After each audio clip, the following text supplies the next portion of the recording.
Well, Coach, you're wrapped up with the fall camp here. How would you just say the team looked overall? It was a good camp. I mean, I think our defense is like most camps I've ever come out of. They're a little bit ahead of us still. We're playing catch up, but we hope our defense is that good. And offensively, we've had moments, and special teams have been very steady. With players like Cephas and JT and I guess Tyke and even Oscar that have had just one quarterback, that one guy their whole career, how critical is that for like chemistry, and just how awesome is that they've, in a day where everybody transfers, they've had their guy their whole career?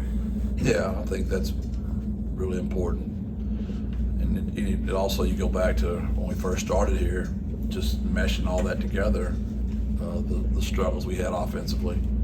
And there's going to be a day where there's going to be another quarterback here, and I hope it's another year from now, but there's going to be a day. And whenever that day does happen, I think it's only fair that we all do remember the growth of Frank Harris through these last 3 going on 4 years. And I always am fearful for the next quarterback up after the legend moves on one day. I know probably the question isn't what does it say about the program, because I know what it says, but all these players that have been on all these watch lists, the emails that we keep getting every day, how impressive is that, Coach? That's what winning does. You don't win without great players. It's the old chicken and the egg. What comes first, right? You got to have players, and when you've won 30 games in the last 3 years, those players don't get the recognition they very well have deserved and earned. And last one from me, albeit on the road, what energy and hype are you getting from the community and the fan base in advance of this season opener at Houston? It's been that way, honestly, since we've been here. Obviously, when you went through COVID, that was a tough year, but still, the reception from the community's just been fantastic. And it's done nothing but build and grown and grown and grown. And there's a lot of anticipation and expectation for this team, and those are all good things. We're excited. But you're feeling the hype for just a couple of weeks away now from that road game? Yeah, you don't go anywhere without a lot of birds up out there right now, man. A lot of excited people in this community, and they've been great. Coach, how's the health of your team coming out of camp? I know you said the other day you had a couple of guys nicked up. Just overall, how the team's looking? Yeah, I was giving Jordan, my son, the daily update of injuries, and we've got 4 or 5 kids that are going to be out 7 to 10 days. And this was about 7 or 10 days ago, and Jordan was like, well, thank God, now they're protected from you, and they'll be ready for the game now. So some of that's true. We're nicked up and banged up, but we should all be out there for day 1. Jeff, what did it mean to see Danye pick up Dadrian's number 7 jersey when you guys handed those out this week? I thought it was impressive, that the players voted him in, first of all, and pretty cool. That's the number Danye wanted. And I haven't had a chance to speak to Day yet, but I'm sure he's pretty excited to watch number 7 out there in the old nickel, like we've seen for the last 3 seasons. I think Dadrian, has he been in it 2 or 3 years? Probably 2, honestly. Thank you. How's Danye looked overall going through fall camp? He's a super football player.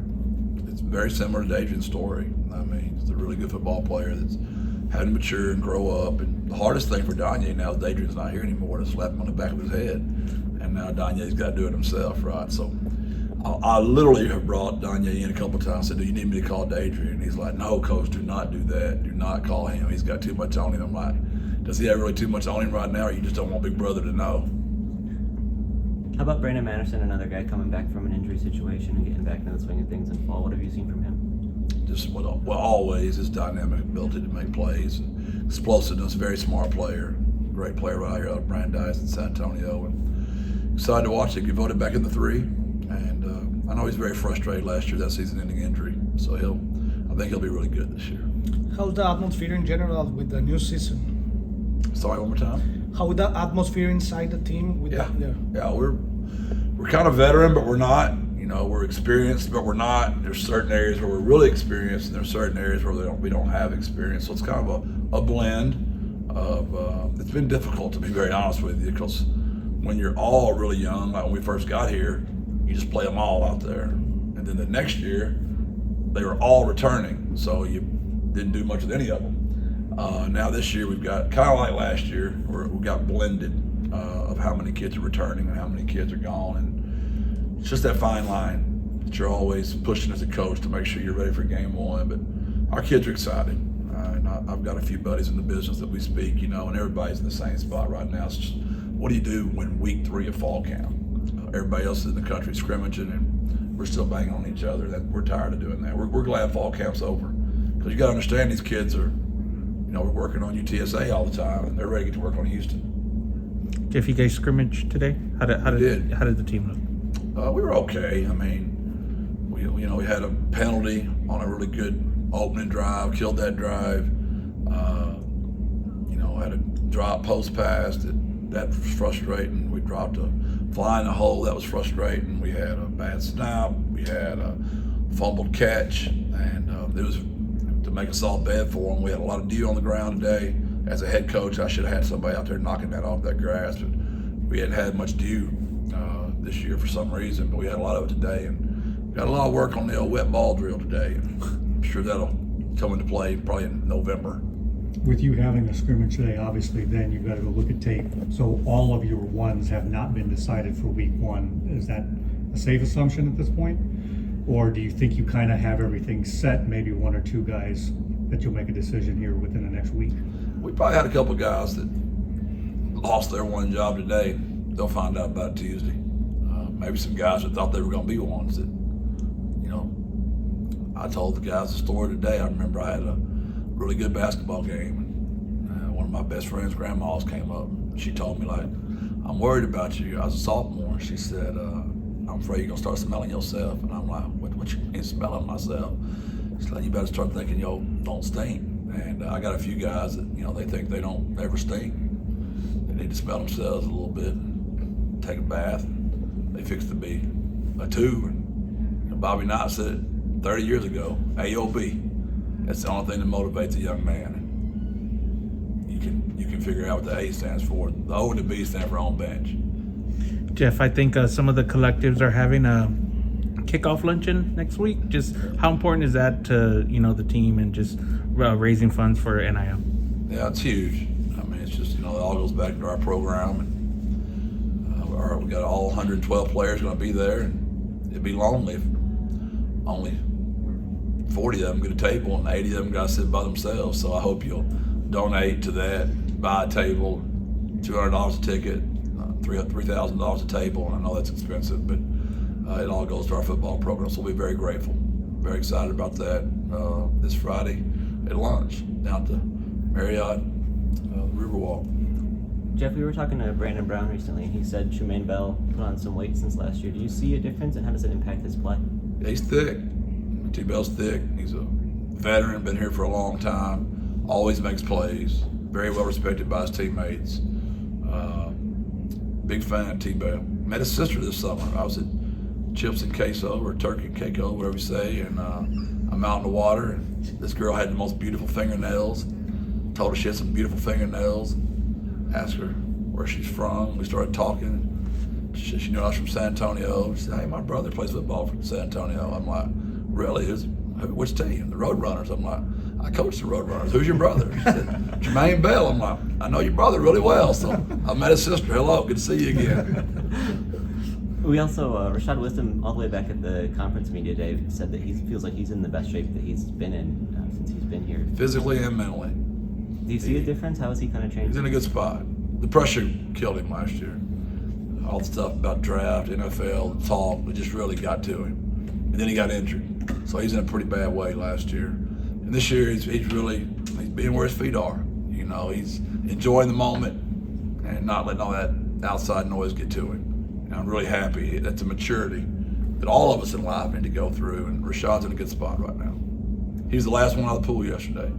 I thought that was, I looked, all the young kids always stay. They're out there playing basketball and volleyball the entire time. I always look at my older kids, see which one stays out there. Wisdom was one of the last ones out of the pool.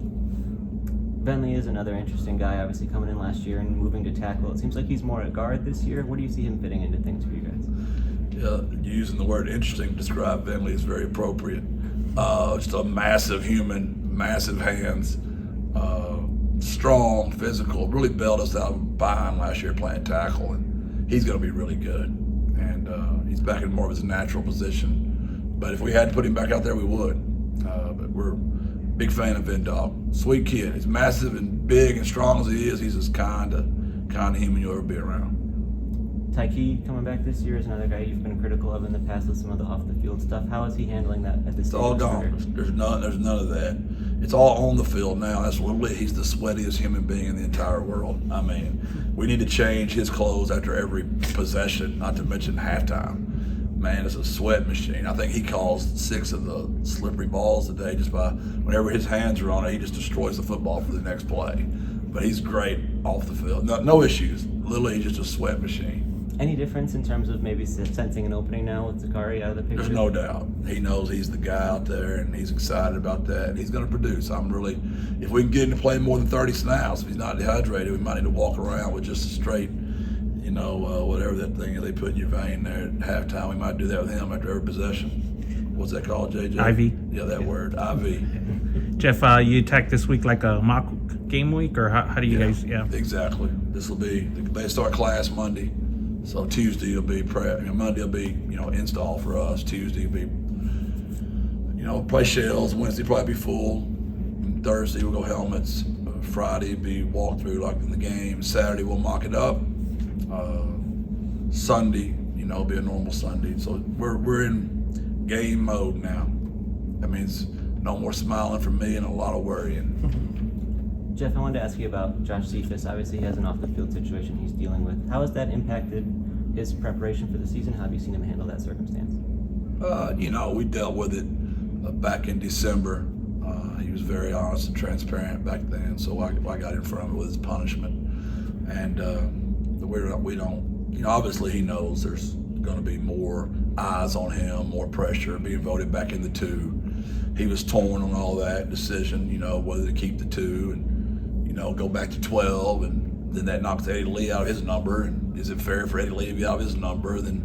So that we've been through all that, and he was so overwhelmingly voted in by his teammates and his peers, and no one even mentions it. If there had been like a pattern of behavior, the situation would have been handled differently. There's no pattern. There's no behavior. Y'all been covering the kid for 4 years. Y'all been at practice every day. He never misses a rep. He's like Sincere McCormick. They take every rep like it's their last rep every play, and he has my 110% full support. And we're not in any way minimizing what happened. We understand the seriousness of that. He does as well, but that would be the extent of that. Thank you, Jeff. Thank you. Appreciate it.